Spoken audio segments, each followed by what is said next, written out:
बालाघाट नगरपालिका की पूर्व अध्यक्ष और पूर्व सांसद और विधायक कंकर मुंजारे की धर्मपत्नी श्रीमती अनुभा मुंजारे ने इस बात का दबे स्वर में ऐलान कर दिया कि वे जल्द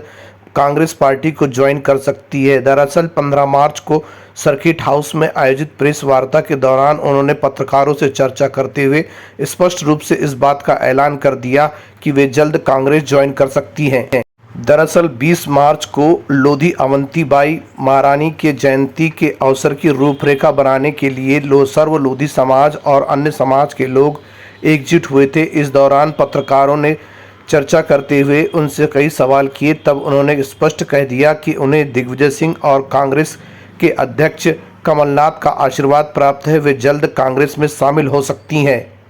चलिए सुनते हैं इस विषय में विस्तार से श्रीमती अनुभा मुंजारे ने क्या जानकारी दी। उससे पहले बालाघाट जिले की खबरें इसी तरह अपने मोबाइल पर सबसे पहले देखने के लिए हमारे चैनल को करें सब्सक्राइब और हमारे साथ बने रहें पूरी तरह से अपडेट।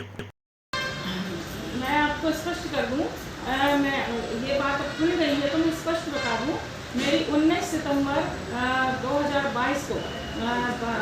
प्रदेश कांग्रेस कमेटी के माननीय अध्यक्ष और मध्य प्रदेश के पूर्व मुख्यमंत्री माननीय कमलनाथ जी से व्यक्तिगत भेंट मेरी और मेरे पुत्र शांतनु की भोपाल में उनके शासकीय जो कार्यालय है वहाँ पे हमारी भेंट हो चुकी है। और माननीय कमलनाथ जी ने खुद इच्छा जाहिर की, उन्होंने अपना आशीर्वाद प्रदान किया और उन्होंने खुद इच्छा जाहिर की कि भाई जनता की आवाज़ है अगर, और तुम्हारी मुझे जो सर्वे मैंने करवाया हूँ उस सर्वे में तुम्हारी रिपोर्ट बहुत अच्छी है, टॉप पे तुम हो, तो अनुवा तुम क्यों नहीं कांग्रेस का दामन थामती और अनुवा तुम चुनाव क्यों नहीं लड़ती बालाघाट विधानसभा क्षेत्र से। तो मैंने कहा आदरणीय, मैं सबसे पहले तो मैं आपको बता दूं कि मैं आपसे सौजन्य भेंट करने आई हूँ, मैं राजनीतिक और चुनावी बातें करने के हिसाब से यहाँ नहीं आई हूँ, लेकिन अगर आपको आशीर्वाद मिलेगा तो इस दिशा में मैं सोचूंगी। इतना मैंने कहा तो उन्होंने कहा कि बिल्कुल तुम्हारे जैसे लोगों की ज़रूरत है, तुम आओ मैदान में और संघर्ष जो तुमने इतने साल किया है उस संघर्ष का प्रतिफल ये होगा कि तुम एक जिम्मेदार पद पे आओ और जनता की सेवा अगर तुम करना चाहती हो तो तुम इस रूप में करो।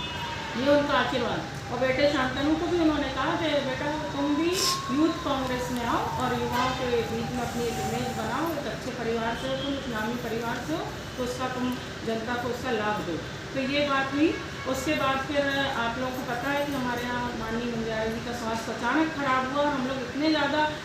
परेशान हो गए उनको सेहत को लेके कि हमारा इस पर ध्यान ही नहीं रहा, लेकिन और ना ही मैंने इस चीज़ का खुलासा किया, क्योंकि मैं आपको बता दूँ कि हम लोग एक धीर गंभीर लोग हैं, हमें हवा में तैरना उछलना बिल्कुल पसंद नहीं, हम एक ज़मीनी सतह पे रह के काम करते हैं। मैं नगर पालिका अध्यक्ष भी थी तो इसी रूप में मैं काम करती थी, अभी भी आप लोगों की सेवा करना मेरा भाव है और इसी रूप में मैं सेवा करना चाहती हूँ। अगर मुझे अवसर मिला, मैंने कहीं दावेदारी नहीं की, मैं स्पष्ट बता दूँ, माननीय दिग्विजय सिंह जी से भी मेरी दूरभाष पे अनेकों बार चर्चा होती है, उनका बहुत स्नेह मिलता है, तो मुझे बहू मानते हैं, आपके भैया को